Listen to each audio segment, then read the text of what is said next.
સ્વયંપ્રભા ચેનલની અંદર આપ સૌનું સ્વાગત છે. આજે આપણે મોડર્ન યુરોપ 1780થી 1939ના ઇતિહાસની વાત કરીશું.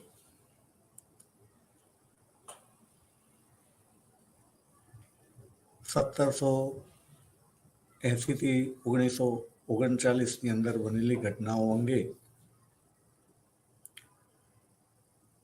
સહેજ ઉપર છલ્લી જાણકારી આપણે મેળવી લઈએ. સૌ પ્રથમ અમેરિકન ક્રાંતિ જે છે 1776માં થઈ, 80 પહેલાં છે, 4 વર્ષ પહેલાં, પણ એને આપણે જોઈ લઈશું. 1789ની અંદર ફ્રાન્સની ક્રાંતિ થઈ. આ ક્રાંતિ થવા માટે અમેરિકન ક્રાંતિ જવાબદાર હતી. એમાંથી લોકોને પ્રેરણા મળી હતી, ફ્રાન્સના લોકોને, અને પરિણામે ફ્રાન્સની અંદર ક્રાંતિ શક્ય બની. ત્યાર પછી ક્રાંતિ ફ્રાન્સમાં આગળ વધે છે. ક્રાંતિના પ્રત્યાઘાત રૂપે યુદ્ધો થાય છે. નેપોલિયન બોનાપાર્ટ જેવો સેનાપતિ ફ્રાન્સને પ્રાપ્ત થાય છે, જેણે યુરોપભરની અંદર યુદ્ધો કર્યા અને એ યુદ્ધોમાં વિજય પ્રાપ્ત કરી ક્રાંતિના વિચારો યુરોપભરની અંદર ફેલાવ્યા. એ હજી એનું કાર્ય પૂર્ણ કરે એ પહેલા 1814-15ની અંદર એનો પરાજય થયો. ત્યાર પછી યુરોપની અંદર રાજાશાહીના પુરસ્કર્તા એવા પરિબળો વધારે દ્રઢ બન્યા,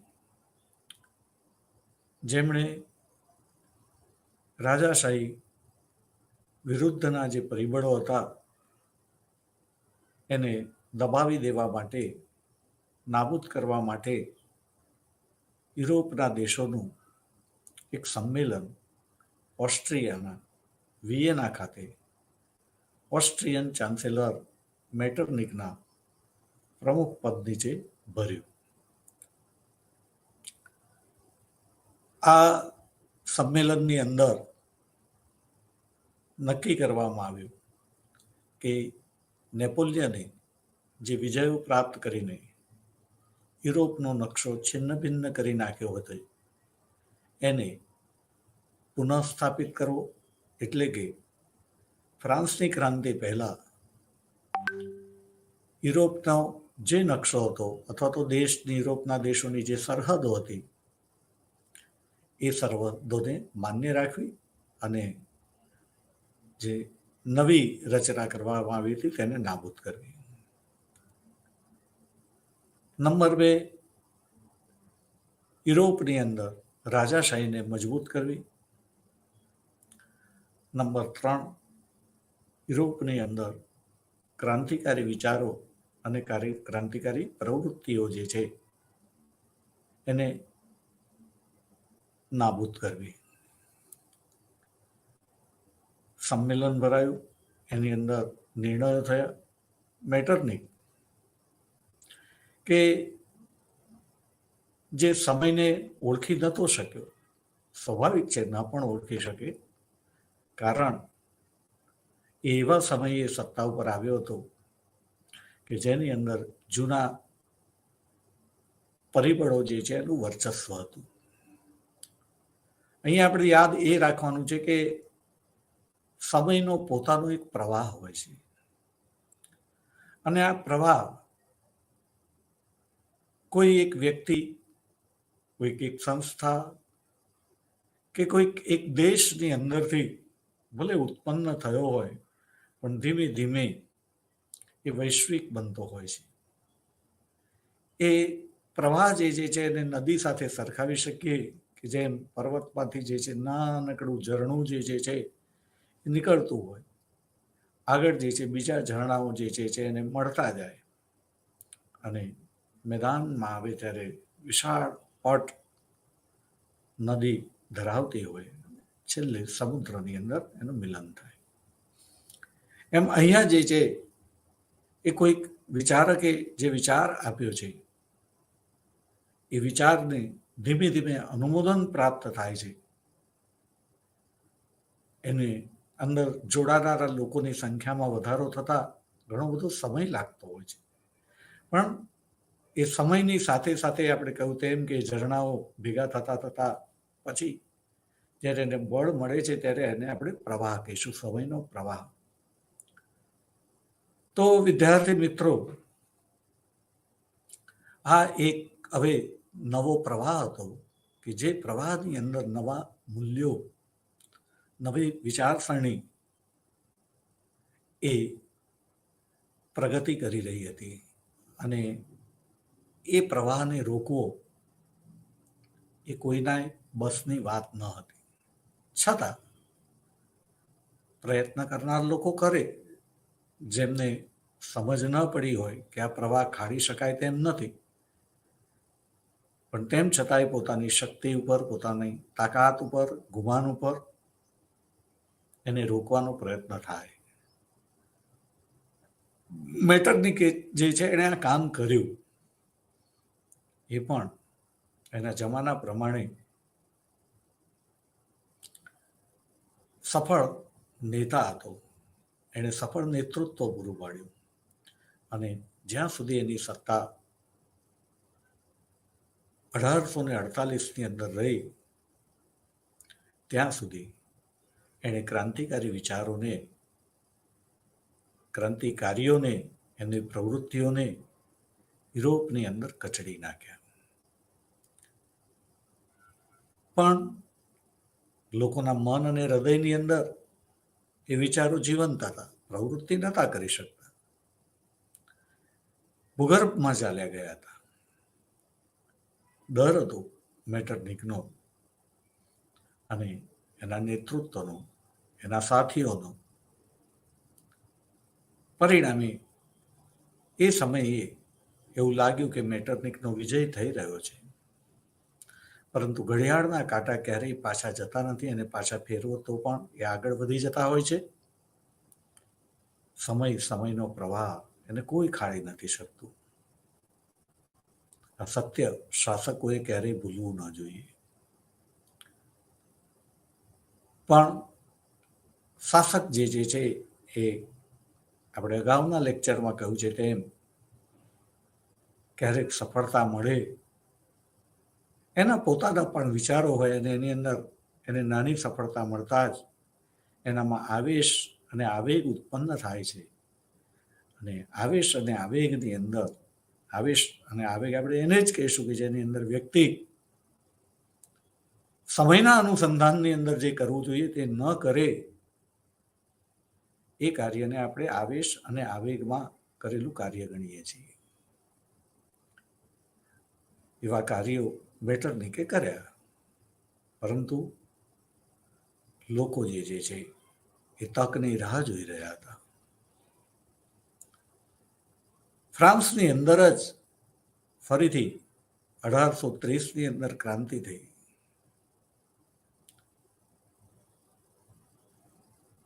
યુરોપની અંદર ગ્રીસને 1829ની અંદર જે છે સ્વતંત્રતા મળી હતી. ત્યાર પછી એનો ચેપ યુરોપભરમાં લાગ્યો. બહુ બધા દેશોમાં ક્રાંતિ થઈ, પરંતુ મેટરનિક હજી જૂના પરિબળોનો એની પાસે સહારો હતો. એ સહારાને લઈને ક્રાંતિઓને કચડી નાખી. ફરી એકવાર ક્રાંતિકારીઓ ભૂગર્ભમાં જતા રહ્યા. આપણે અગાઉ કહ્યું છે તેમ કે આ ક્રાંતિકારીઓની પ્રવૃત્તિઓને ડામવા માટે યુરોપની અંદર એક સંઘ રચવામાં આવ્યો હતો, જેને આપણે યુરોપીય સંઘ તરીકે ઓળખીએ છીએ. આ સંઘ જે છે એની અંદર આપણે કહ્યું હતું તેમ બે પ્રકારના સભ્યો હતા. એક કે જે લોકો ખરેખર ક્રાંતિકારીઓને એમની પ્રવૃત્તિઓને કચડવા માંગતા હતા, અને બીજા ખાસ કરીને ઇંગ્લેન્ડ અને ફ્રાન્સ. શાસક તરીકે એમના સ્વાર્થ જુદા હોઈ શકે અને એને કારણે એ સંઘમાં જોડાયા હતા, પરંતુ પ્રજામત, લોકમત એને દુનિયાના કોઈ શાસકો ઉવેખી શકતા નથી, અને ઉવેખે તો એમનું પતન થાય છે. પરિણામે અહીંયા ફ્રાન્સ અને ઇંગ્લેન્ડ બંને પોતાના લોકમતને ધ્યાનમાં રાખતા જાહેરમાં ક્રાંતિકારીઓ વિરુદ્ધ પગલાં લેવાની અંદર સહમતિ આપી ન હતી. પરંતુ તેમ છતાં જ્યારે એમના સહકારને અવગણીને પણ ક્રાંતિકારીઓ વિરુદ્ધ, ખાસ કરીને સ્પેનના દક્ષિણ અમેરિકાની અંદર રહેલા સંસ્થાનોની અંદર થતી ક્રાંતિકારી પ્રવૃત્તિઓને કચડી નાખવાનો, એના ઉપર લશ્કરી પગલાં લેવાનો નિર્ણય કરવામાં આવ્યો, ત્યારે અમેરિકા, USA એણે પોતે જે છે વિરોધ કર્યો. યુએસએના એ વખતના પ્રેસિડેન્ટ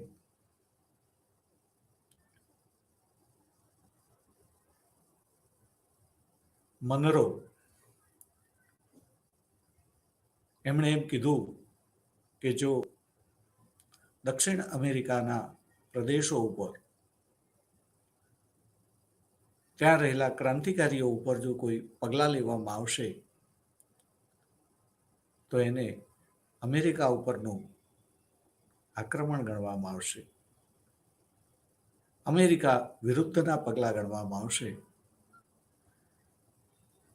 અને બીજી રીતે કહીએ તો એમ કીધું કે અમેરિકા એનો સાથ આપશે.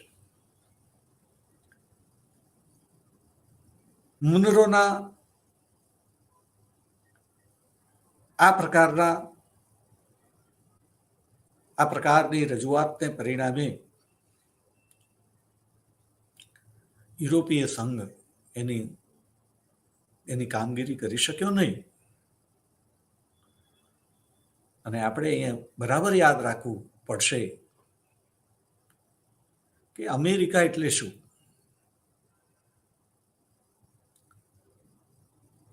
તો મિત્રો, આપણે થોડું ક્લિયર કરી લઈએ એ વખતનું અમેરિકા. હિસ્ટ્રી એટલે ટાઈમ એન્ડ પ્લેસ. અમેરિકા જે છે સતત બદલાતું રહ્યું છે. ત્યારે આપણે જે તે સમયના અમેરિકાની વાત કરીએ ત્યારે મને ઉચિત લાગે છે કે એ સમયનું અમેરિકા એટલે શું એ મારે તમને જણાવવું જોઈએ.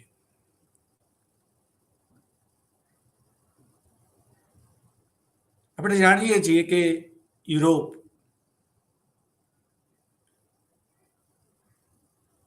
કે જેની અંદર રાજ્ય સત્તા કરતા ધર્મ સત્તાનું પ્રભુત્વ હતું. લોકોનું જીવન છે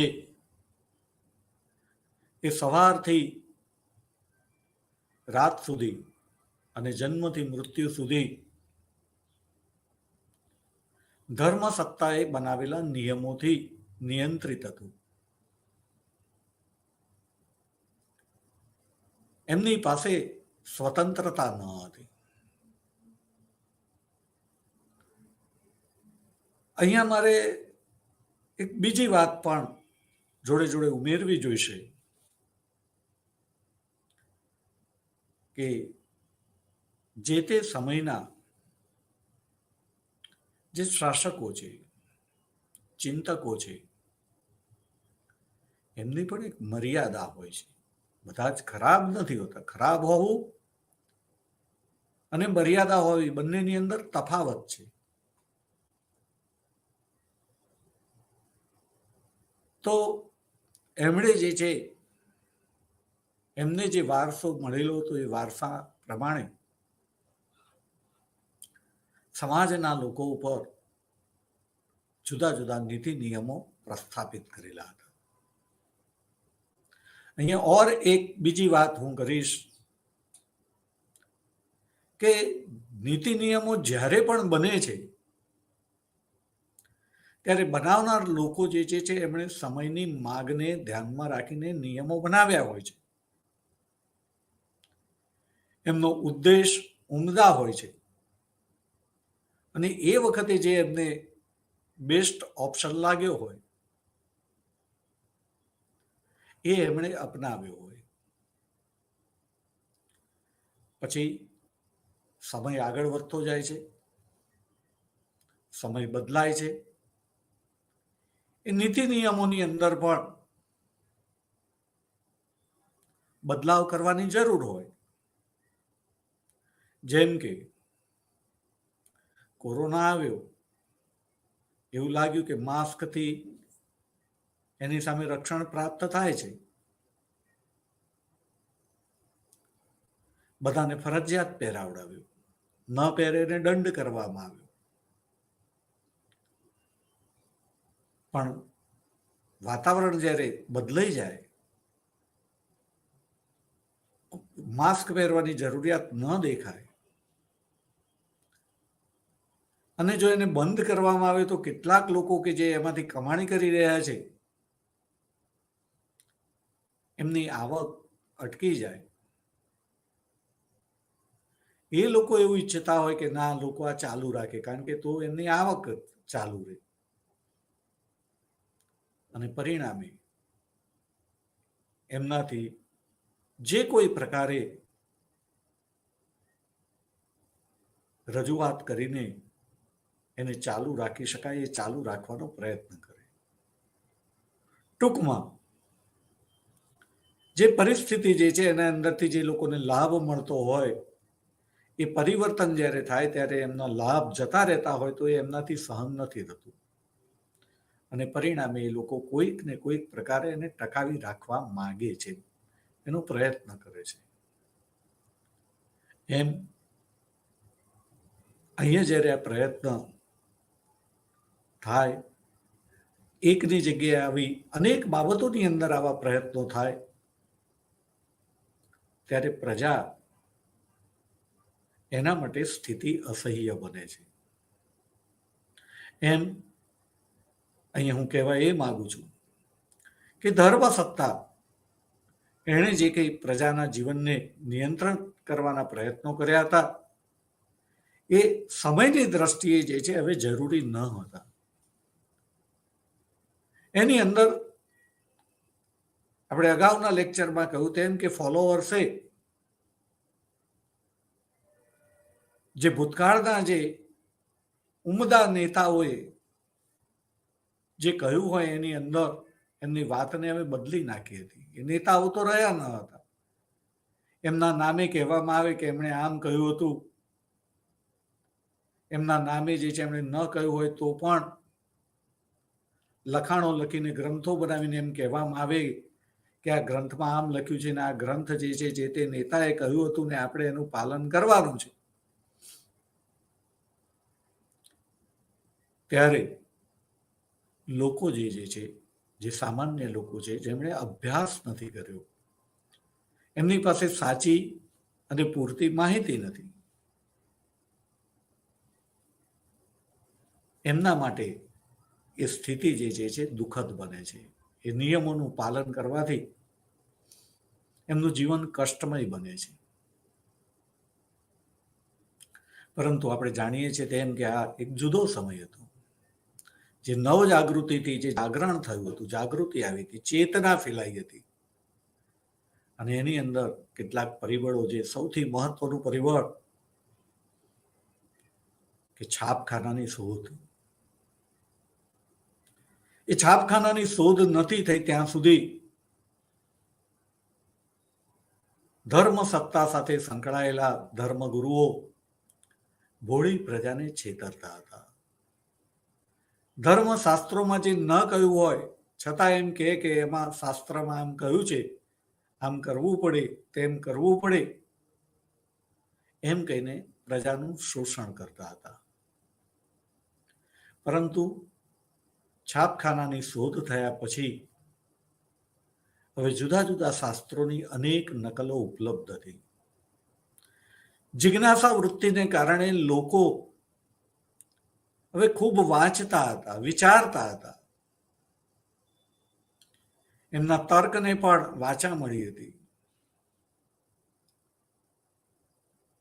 અને પરિણામે હવે સત્ય શું છે, અસત્ય શું છે, અસત્ય કોણ આચરી રહ્યું છે, કેવી રીતે આચરી રહ્યું છે, શા માટે આચરી રહ્યું છે,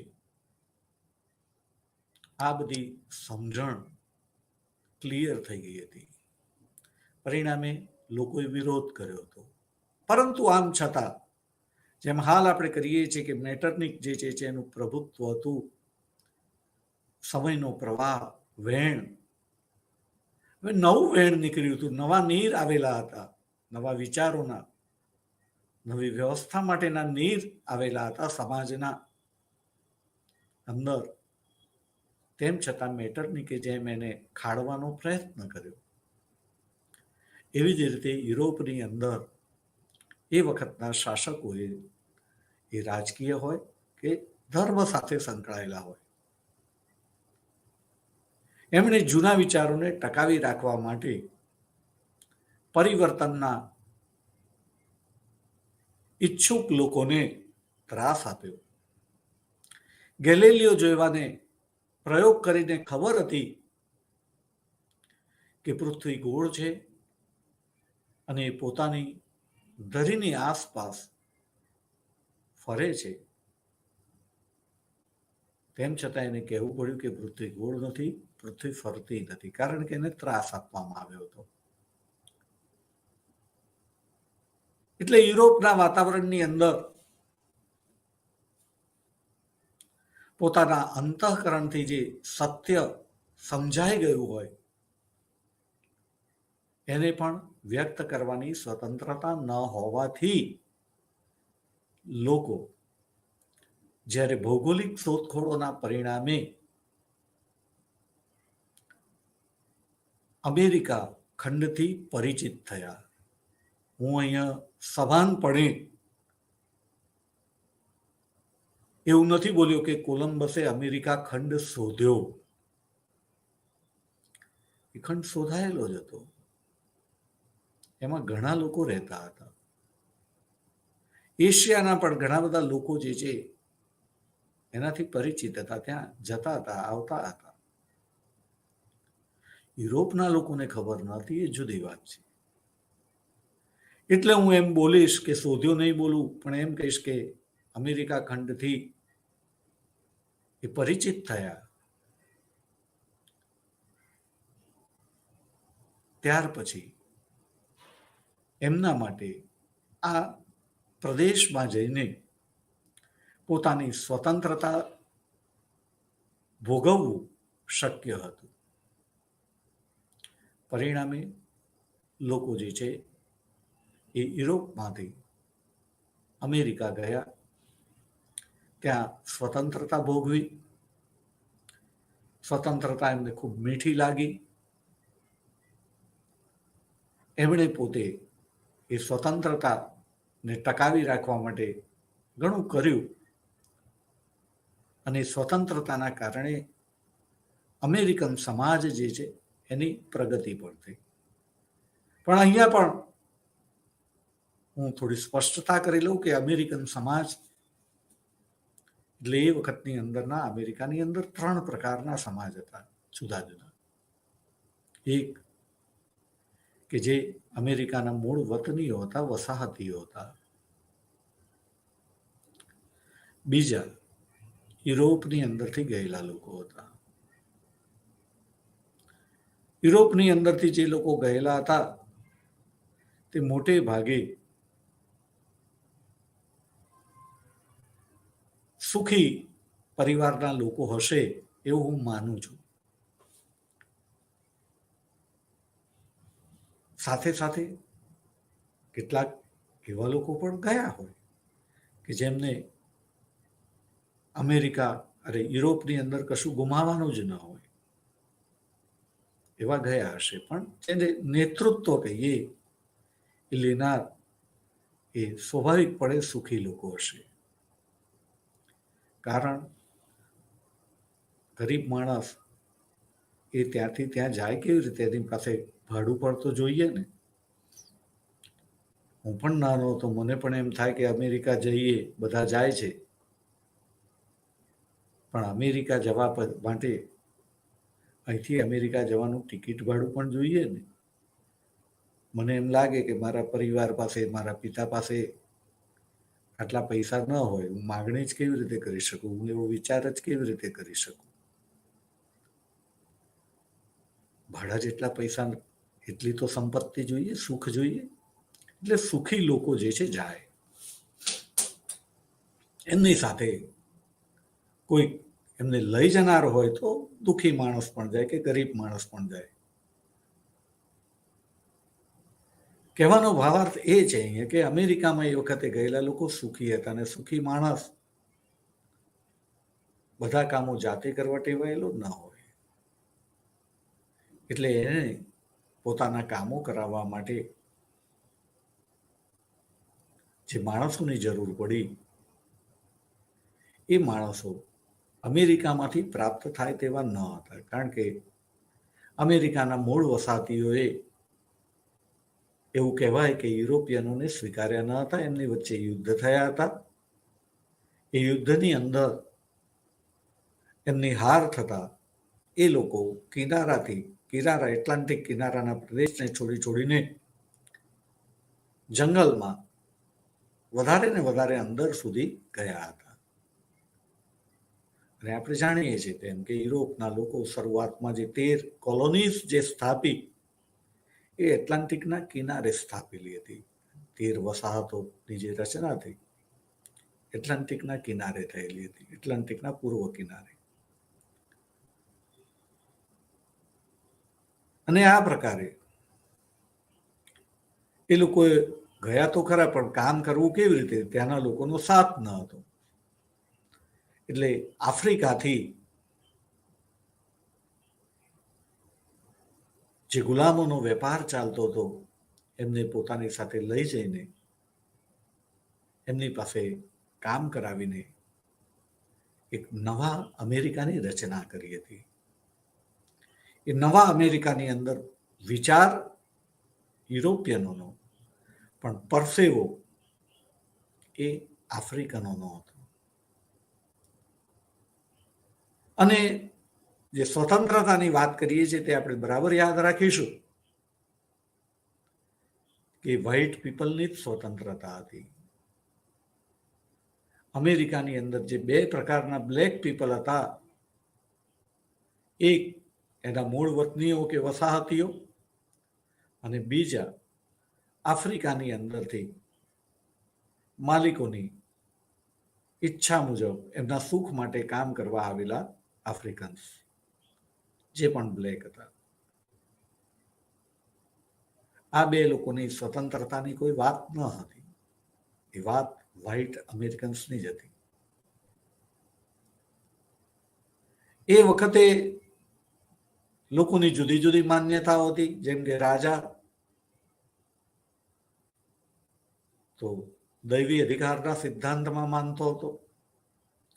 પ્રજાએ પણ એનો સ્વીકાર કરી લીધો હતો કે રાજા એ ઈશ્વરનો અવતાર છે. એ પૃથ્વી ઉપરનો લિટલ વ્હાઇટ ફાધર છે, નાનો ગોરો પ્રભુ છે. અને પ્રભુ ભગવાન એ તો ખોટું કરે જ નહીં, માટે એના વર્તનની અંદર કોઈ પણ જાતની શંકા કરવાની નહીં. એ ખોટું કરે જ નહીં. અને લોકોની અંદર આ માન્યતા દ્રઢ થઈ ગઈ હોવાથી એ લોકોને રાજા માટે કોઈ ફરિયાદ પણ ન હતી. એ લોકો દોષ દેતા હતા તો પોતાના નસીબ દે દેતા હતા, રાજાને દોષ નતા દેતા. પણ આ સામાન્ય માણસોની વાત થઈ. આપણે અગાઉ કહ્યું છે તેમ 3 પ્રકારના લોકોની અંદર ફર્સ્ટ કેટેગરી લીડર, નેતા. એ નેતા, એ ચિંતક, એને પણ નેતા જ કહેવાય. જેટલું એનું ઊંચું ચિંતન એટલું એ મોટો નેતા. અને આવા લોકો જે છે કે જે સ્વતંત્રતા મેળવવા માંગતા હતા, જે યુરોપમાં શક્ય ન હતી, એ લોકો અમેરિકા ગયા હતા. અમેરિકાની અંદર એમણે સ્વતંત્રતા ભોગવી. થોડોક વખત પછી એમને લાગ્યું કે આપણી જાણ બહાર, આપણી સ્વતંત્રતા તો જતી રહી છે. અને ફરીથી ઇંગ્લેન્ડે આ સંસ્થાનો ઉપર સત્તા પ્રસ્થાપિત કરી દીધેલી છે. ત્યારે એ સ્વતંત્રતાને પુનઃ પ્રાપ્ત કરવા માટે એમણે ક્રાંતિ કરી. એ ક્રાંતિની અંદર એમને ફ્રાન્સ, પોલેન્ડ વગેરેનો સાથ પ્રાપ્ત થયો, વિજય થયો, રાજાશાહી નાબૂદ કરી, પ્રજાસત્તાકની સ્થાપના કરી. અને ફ્રાન્સ પણ એ ક્રાંતિકારીઓને મદદ કરીને ફ્રાન્સના સૈનિકો પાછા આવ્યા હતા. એમણે પોતાના દેશના ક્રાંતિકારીઓને મદદ કરી અને સ્વપ્ન એ જ હતું કે આપણા દેશમાં પણ રાજાશાહીને નાબૂદ કરવી. સ્વતંત્રતા, સમાનતા અને બંધુતાના વિચારો આગળ વધી રહ્યા હતા. અને 19મી સદી આખીએ આપણે જોઈએ તો આપણને દેખાશે કે જે પ્રવૃત્તિ જે છે લોકોની, તે સ્વતંત્રતા, સમાનતા અને બંધુતાની સ્થાપના કરવાની હતી. રાજાશાહીની જગ્યાએ લોકશાહીની સ્થાપના કરવાની હતી. સમાજની કેન્દ્રમાં વ્યક્તિને મૂકવામાં આવ્યો હતો અને વ્યક્તિને એના અંતઃકરણ પૂર્વક, એના અંતરના અવાજ પૂર્વક જીવવાનો અધિકાર મળે એવી એ સમયની માંગ હતી. સાથે સાથે એક વ્યક્તિનો અવાજ એટલે અંતરનો અવાજ અને અનેક લોકોનો અવાજ, લોકોનો અવાજ એટલે લોકમત, પ્રજાનો અવાજ, પ્રજાનો મત, પ્રજામત. 19મી સદીની અંદર લોકમત અને લોકોનો આત્મનિર્ણય એ રાજાશાહીને નાબૂદ કરીને લોકશાહીની સ્થાપના કરવાનો, સાથે સાથે ધર્મ સુધારણા નું આંદોલન માર્ટિન લ્યુથરના સફળ પ્રયત્નોને પરિણામે ફેલાવ્યું હતું. એ એવું કહેતું હતું કે રાષ્ટ્ર જે છે એ મહાન બનવું જોઈએ અને પોતાના રાષ્ટ્ર માટે જીવવા માટેની જે લાગણીમાંથી રાષ્ટ્રવાદ પેદા થયો હતો.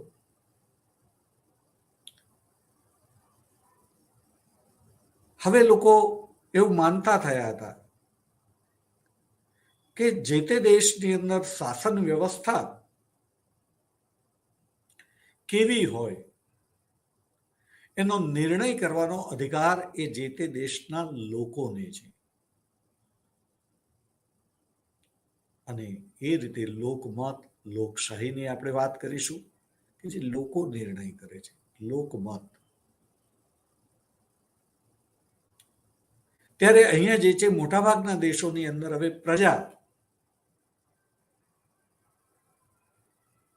રાજાશાહીને નાબૂદ કરીને લોકશાહી સ્થાપવા માંગતી હતી. ઘણી જગ્યાએ વિદેશી શાસન હતું, તો એ વિદેશી શાસનને હટાવીને પણ એની જગ્યાએ સ્વશાસન પ્રાપ્ત કરીને એમાં પણ લોકશાહી શાસન વ્યવસ્થા દાખલ કરવી હતી. અહીંયા ફરીથી આપણે યાદ કરી લઈએ કે આખી જે પ્રક્રિયા જે છે પ્રક્રિયાની અંદર મૂળ વાત જે નવજાગૃતિથી એક ચેતના ઊભી થઈ છે, એક જાગૃતિ આવી છે કે સમાજની અંદર થોડા લોકો સુખી હોય એવું ન ચાલે, બધા લોકો સુખી થઈ શકે. કેમ નથી? તેમની દ્રષ્ટિએ જે એમને લાગ્યું કે આ આ આ આ દૂર કરવામાં આવે અને એની જગ્યાએ આવું આવું આવું કરવામાં આવે તો લોકો સુખી થાય. અને એ જે કંઈ આવું આવું કરવું એટલે શું કરવું? તો આપણે કહ્યું તર્કવાદ, બુદ્ધિવાદ, પ્રમાણવાદ, સ્વતંત્રતા, સમાનતા, બંધુતા, ઉપયોગિતાવાદ, ઉદારમતવાદ, માનવતાવાદ વગેરે મૂલ્યોનું સમાજમાં પ્રસ્થાપન થાય તો બહુ બધા લોકો સુખી થાય. અને એની અંદર લાગ્યું કે શાસન વ્યવસ્થા પણ બદલાવી જોઈએ, જેમાંથી રાજાશાહીને નાબૂદ કરીને લોકશાહી લાવવાની વાત થઈ. લોકશાહી એ લોકોની આશા હતી અને માટે એવું કરવામાં આવ્યું. ઇટાલી અને જર્મનીનું એકીકરણ થયું. ઇટાલીની અંદર મેઝીની, કાવુર અને ગેરીબાલ્ડી જેવાએ સફળ નેતૃત્વ પૂરું પાડ્યું. વિક્ટર ઇમેન્યુઅલ જેવો રાજા કે જે રાજા હોવા છતાં એણે મેઝીની, કાવુર, ગેરીબાલ્ડી અને એમના જેવા બીજા પણ લોકોની પ્રતિભા ઓળખીને એમની પ્રતિભાને સ્વીકારીને, એમના પ્રતિભાને અનુરૂપ એમના વિચારોને, એમના નિર્ણયોને સ્વીકારીને એમની સાથે દોસ્તી કરી, જોડાણ કર્યું અને પરિણામે ઇટાલીનું એકીકરણ શક્ય બન્યું. જર્મનીની અંદર પણ મિત્રો આ જ રીતે રાજાશાહી હતી. જર્મનીમાં નહીં, પણ જર્મનીના જે જુદા જુદા અનેક વિભાગોમાં વેચાઈ ગયેલું હતું. ઇટાલીનું પણ એવું તો અનેક વિભાગોમાં વેચાઈ ગયેલું. તો જર્મનીની અંદર પ્રશિયા નામનું શક્તિશાળી રાજ્ય હતું. એનો શાસક વિલિયમ કેસર પહેલો કે વિલ્હેમ કેસર પહેલો, એણે પોતાના ચાન્સેલર બિસ્માર્ક જે છે એની પ્રતિભાને પીછાણી હતી. એના માર્ગદર્શન પ્રમાણે ચાલતો હતો.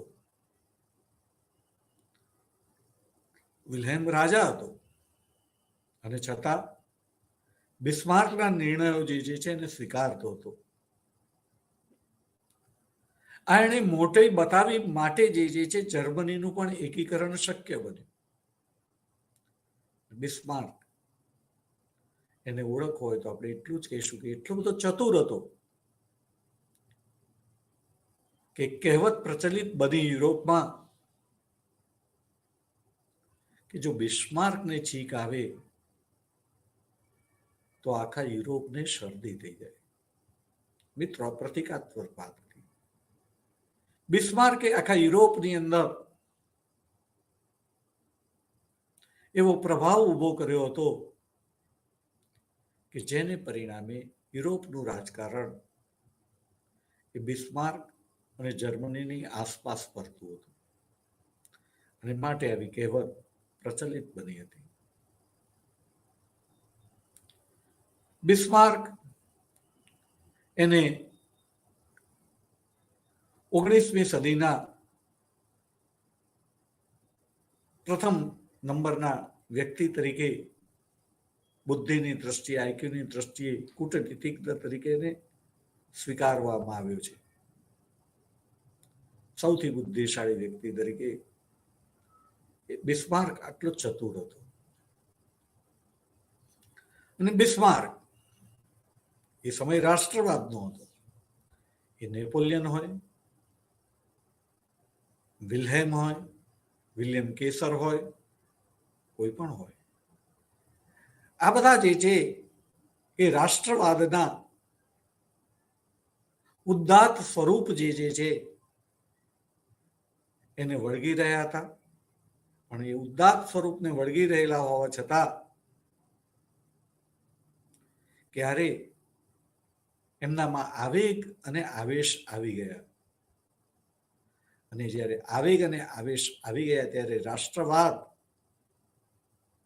એ ઉગ્ર બન્યો. રાષ્ટ્રવાદ ક્યાંક વિકૃત બન્યો અને જેના માઠા પરિણામો રૂપે પ્રથમ વિશ્વયુદ્ધ થયું. પ્રથમ વિશ્વયુદ્ધ કોના કારણે થયું? ઘણા લોકો જે છે બિસ્માર્કને એના માટે જવાબદાર ગણે છે. મિત્રો, દરેક વ્યક્તિ એને જે પ્રાપ્ત થયેલી સ્થિતિ હોય છે એ સ્થિતિના અનુસંધાનમાં નિર્ણય કરે છે. યુધિષ્ઠિર પણ સ્થિતિને ધ્યાનમાં રાખીને અશ્વત્થામા મરાયો નરોવા કુંજરોવા એવું બોલે. એમ આપણે યાદ રાખીશું કે પૃથ્વી ઉપરના માણસ main is A selfish animal. સ્વીકારવું રહ્યું. Main is A selfish animal. એના સ્વાર્થને ધ્યાનમાં રાખીને પ્રવૃત્તિ કરતો હોય છે. ભલભલા નિસ્વાર્થ લોકો પહેલી નજરે આપણે દેખાય છતાં એની અંદર ઊંડા ઉતરીએ તો આપણને નિસ્વાર્થ લોકો બહુ ઓછા જોવા મળે. અને જે નિસ્વાર્થ લોકો હોય એમના પણ કલાકોને આપણે જોઈએ તો બીજા કરતા એમના કલાકો, નિસ્વાર્થ કલાકો વધારે હોય, પણ તેમ છતાં એમના જીવનમાં પણ નજીકથી જોઈએ તો સ્વાર્થથી ભરેલા કલાકો પણ હોય જ હોય. ના હોય તો એને માણસ કહેવાય નહીં. એવો માણસ જોવા મળતો નથી. Main is A selfish animal.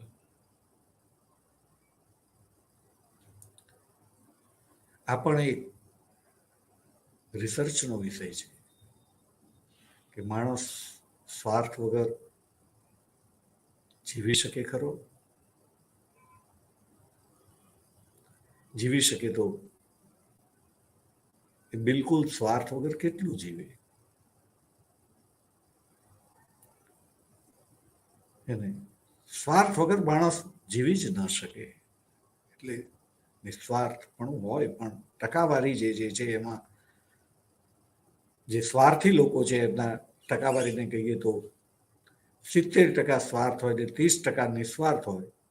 અને નિસ્વાર્થ જે લોકો દેખાતા હોય તો એમાં 70% એમનું જીવન નિસ્વાર્થ હોય, પણ 30% તો સ્વાર્થ એમનામાં પણ આપણને જોવા મળે. સંપૂર્ણ નિસ્વાર્થી વ્યક્તિ મેં તો નથી જોઈ. તો આ પ્રકારે આપણે જે છે સમજવું જરૂરી છે કે આવેગ અને આવેશમાં માણસ નિર્ણય કરી દે છે, સ્વાર્થ આવી જાય છે.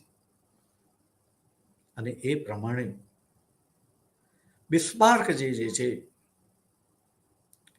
એણે પણ આવેશ અને આવેગમાં નિર્ણયો કર્યા હોય. એ નિર્ણયોને પરિણામે ઘણા વિદ્વાનો એને પ્રથમ વિશ્વયુદ્ધ માટે જવાબદાર ગણે. પરંતુ આવેગ અને આવેશની સાથે આપણે મર્યાદા અને મજબૂરી જેવા શબ્દોને પણ ધ્યાનમાં લેવા પડે.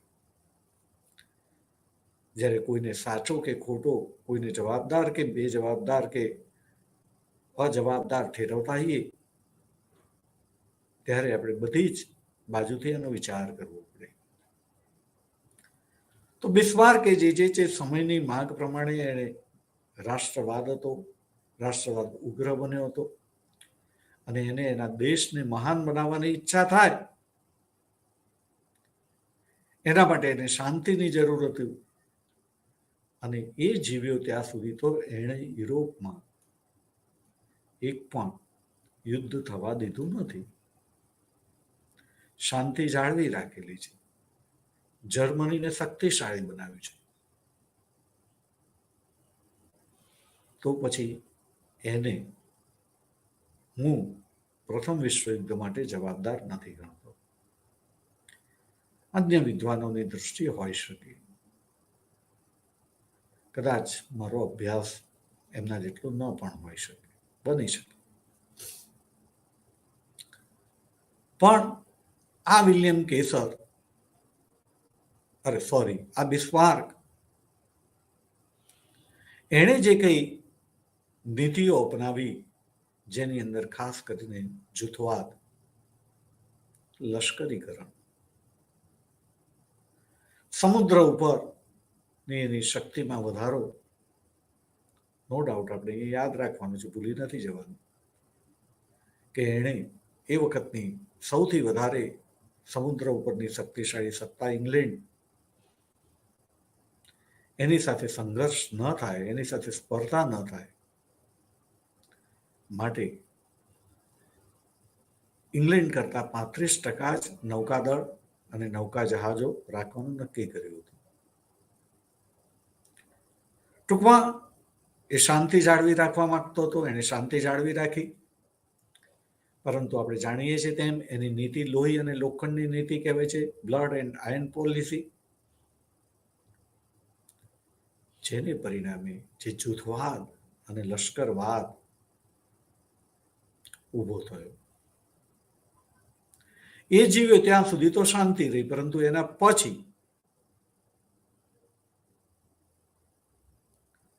પછી કહેવું એના કરતા જે છે વિલિયમ કેસર પહેલા પછી 1888 ની અંદર વિલિયમ કેસર દ્વિતીય ગાદી ઉપર આવ્યો અને આ વિલિયમ કેસર બીજો એ પહેલા કરતા જુદો હતો. મેં કહ્યું તેમ કે પહેલો એનો સમય જુદો હતો, ઇતિહાસ એટલે સમય. એના સમયને ધ્યાનમાં રાખીને એણે બિસ્માર્કના વ્યક્તિત્વને સ્વીકાર્યું હતું, એના નિર્ણયોને સ્વીકાર્યો હતો. પણ વિલિયમ બીજો એનો ઉછેર જુદા વાતાવરણમાં થયો હતો અને માટે એનું વર્તન એ વિલિયમ કેસર પહેલા જેવું હોય એ જરૂરી નથી.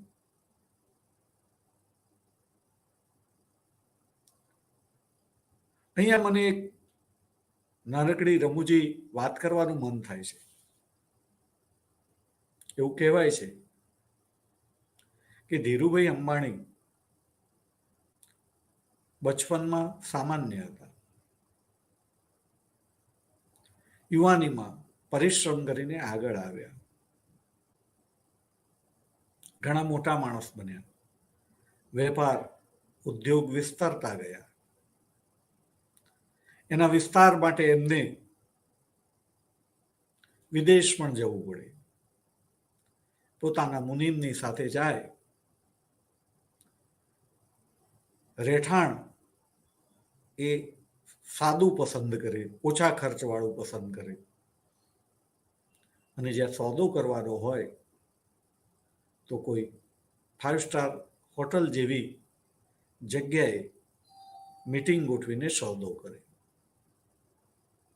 પ્રભાવ પાડવા માટે. ધીમે ધીમે મુકેશ મોટો થયો અને એને બિઝનેસની અંદર, વેપારની અંદર દાખલ કરવાના હેતુથી એને પણ સાથે લઈ જવામાં આવે. પછી એક વખત ધીરુભાઈ જોડે જતા નથી અને ખાલી મુનિમ અને મુકેશને મોકલે છે. પાછા આવ્યા પછી મુનિમ ધીરુભાઈ આગળ ફરિયાદ કરે છે કે મુકેશભાઈ, આપણી નીતિ પ્રમાણે નથી ચાલતા. આપણે રહેઠાણ સાદું પસંદ કરીએ છીએ અને બિઝનેસ મીટિંગ સ્ટાર હોટલની અંદર ગોઠવીએ છીએ. મુકેશભાઈ રહેઠાણ અને મીટિંગ બંને જે છે એ 5 સ્ટાર હોટલમાં જ રાખે છે, એટલે કે ખર્ચ વધારે કરે છે. ત્યારે ધીરુભાઈએ બહુ સૂચક જવાબ આપ્યો હતો કે મારા પિતા એ સામાન્ય હતા, પરિણામે મારું બાળપણ સામાન્ય હતું અને સાદગીમાં રહેવાનું એ હું શીખેલો હતો. પણ મુકેશ, એણે તો બચપનથી જ એના પિતા જે છે એને સમૃદ્ધ જોયા છે. એણે બચપનથી જ સમૃદ્ધિ જોઈ છે. સાદગી કોને કહેવાય એને ખબર નથી. પરિણામે એ એવી રીતે વર્તે તે સ્વાભાવિક છે, તમારે એમાં વાંધો લેવો નહીં. એમ વિદ્યાર્થી મિત્રો, અહીંયા વિલિયમ કેસર પહેલાનો સમય જુદો હતો. એ જે છે એ બિસ્માર્કની નીતિ એટલે શું સ્પષ્ટ કરી દઉં કે ઉંદર સાથે એને સરખાવવામાં આવે છે. ઉંદર કોઈને કરડે તો ફૂંક મારતો જાય અને કરડતો જાય. જેને કરડે એને સારું લાગે, મીઠું લાગે, કારણ કે એની જે ફૂંક મારતો હોય એને પરિણામે જરા ગમે. માણસ જેને કરડતો હોય એ પણ બોલે નહીં. પછી ખબર પડે કે ઓહો, આ તો ગડબડ થઈ ગઈ. એમ બિસ્માર્ક જે છે એની નીતિ ઉંદર જેવી હતી. કોઈને કરડે છતાં ખબર ના પડે કે આ કરડી ગયો છે, પાછળથી ખબર પડે.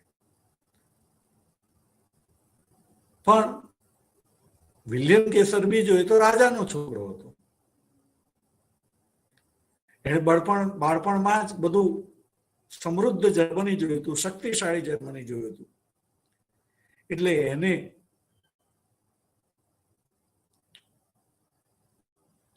એવી આદત હતી, એના સંસ્કાર હતા કે જે જોઈએ એ છુપાઈને નહીં લેવું, સામી છાતી માગીને લઈ લેવાનું કે આ અમારું છે, અમને આપી દો. કોઈ ના આપે તો એના માટે લડી લેવાનું. અને એણે બિસ્માર્કે જે નીતિ અપનાવી હતી કે ઇંગ્લેન્ડ કરતા જર્મનીનું નૌકાદળ 35% રાખવું, એ નિયમને તોડીને, મારી ભૂલ ન થતી હોય તો 1891 કે 93 અંદર નૌકાધારો પસાર કર્યો. અને નૌકાધારા દ્વારા એણે એવી જાહેરાત કરી, ઇંગ્લેન્ડનું નામ લીધા વગર,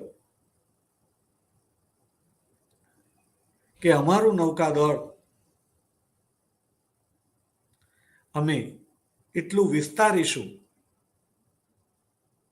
કે જો દુનિયાની મહાનમાં મહાન શક્તિ પણ એનો પડકાર કરવાનું સાહસ કરશે તો એની મહાનતા સામે, એટલે કે અહીંયા ઇંગ્લેન્ડ સામે, ઇંગ્લેન્ડની મહાનતા સામે ખતરો પેદા થશે. અને એણે નૌકાદળ વધાર્યું.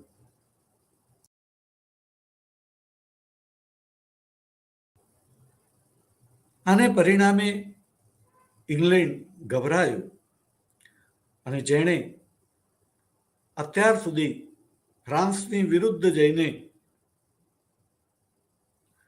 જર્મનીને મદદ કરી હતી, એ હવે ફ્રાન્સ સાથે દોસ્તી કરે છે. અને ઇંગ્લેન્ડ, ફ્રાન્સ, રશિયા વચ્ચે આગળ જતા મૈત્રી થાય છે, મિત્ર રાષ્ટ્રો બને છે, એની અંદર બીજા જોડાતા જાય છે અને આગળ જતા આપણે જોઈએ છીએ કે પ્રથમ વિશ્વ યુદ્ધ જે છે એ શક્ય બને છે. પણ આના માટે વિલિયમ કેસર બીજાને જવાબદાર કહેવો હજી બરાબર છે, પણ બિસ્માર્કને જવાબદાર કહેવો તે યોગ્ય નથી. બિસ્માર્કને તો વિલિયમ કેસર બીજા જોડે ન ફાવ્યું અને પરિણામે 1890માં એણે રાજીનામું આપી દીધું. એણે એવું કોઈ કાર્ય નથી કર્યું કે જેને પરિણામે પ્રથમ વિશ્વયુદ્ધ માટે એને જવાબદાર કહેવામાં આવે. પરંતુ તેમ છતાં એને જ્યારે લોકો જવાબદાર કહે છે, વિદ્વાનો કહે છે, તો આપણે વિદ્વાનોની દ્રષ્ટિએ પણ વિચારવું પડે. તો ગાંધીજી અહીંયા યાદ કરવા પડે કે ગાંધીજી કહે છે કે તમારો ધ્યેય જે છે એ શુદ્ધ હોવો જોઈએ અને ધ્યેયને પ્રાપ્ત કરવાના સાધન પણ શુદ્ધ હોવા જોઈએ. બિસ્માર્કનો ધ્યેય ઉમદા દેખાય છે, પણ એની જે જૂથબંધી ને બીજી બધી જે નીતિઓ, લશ્કરવાદ ને બધું જે શરૂ કર્યું, એનું પરિણામ એટલે કે સાધન શુદ્ધ ન દેખાવાથી પરિણામ એ આગળ જતા એના સમયમાં નહીં પણ એના પછીના સમયમાં શુદ્ધ ન આવ્યું, સારું ન આવ્યું અને માટે વિદ્વાનો એ બિસ્માર્કને પણ પ્રથમ વિશ્વયુદ્ધ માટે જવાબદાર ગણે છે. આપણે જાણીએ છીએ કે પ્રથમ વિશ્વયુદ્ધના જવાબદાર કારણોની અંદર ફ્રેન્કફર્ટની 1870ની સંધિને ગણવામાં આવે છે કે જે 1870-71ના ફ્રેન્કો પ્રશિયા યુદ્ધ પછી, પ્રશિયા સામે ફ્રાન્સની હાર પછી થયેલી હતી. એ સંધિ અનુસાર ફ્રાન્સને પોતાના બે પ્રદેશો આલ્સેસ અને લોરેન જર્મનીને આપી દેવા પડ્યા હતા અને એમાં પ્રથમ વિશ્વયુદ્ધના બીજ રોપાયા હતા. મિત્રો, આપણે એ યાદ રાખીશું કે દુનિયાના જુદા જુદા પ્રદેશની પ્રજાની જુદી જુદી વિશેષતા હોય છે. ફ્રાન્સની પ્રજાની આપણે જો વાત કરીએ તો ફ્રાન્સની પ્રજા એની થોડીક દુર્યોધન સાથે આપણે સરખામણી કરી શકીએ. ફ્રાન્સની પ્રજાના માટે એવું કહેવાય કે એના માણસો મરી જાય, એને સંપત્તિનું નુકસાન થયું હોય તો એ સહન કરી લે, પણ પ્રદેશ ગુમાવવાનું એને પોસાય નહીં. જેમ દુર્યોધન એવું કહેતો હતો કે હું 100ની અણી જેટલું પણ ના આપું, 5 ગામ તો જવા દો, 100ની અણી જેટલી જમીન પણ હું આપવા તૈયાર નથી. પ્રદેશ આપવો એને મંજૂર ન હતો. એમ અહીંયા ફ્રાન્સની પ્રજા જો એના પ્રદેશ ગયા હોય તો એને ભૂલી શકે નહીં. બિસ્માર્કને પણ આ ખબર હતી.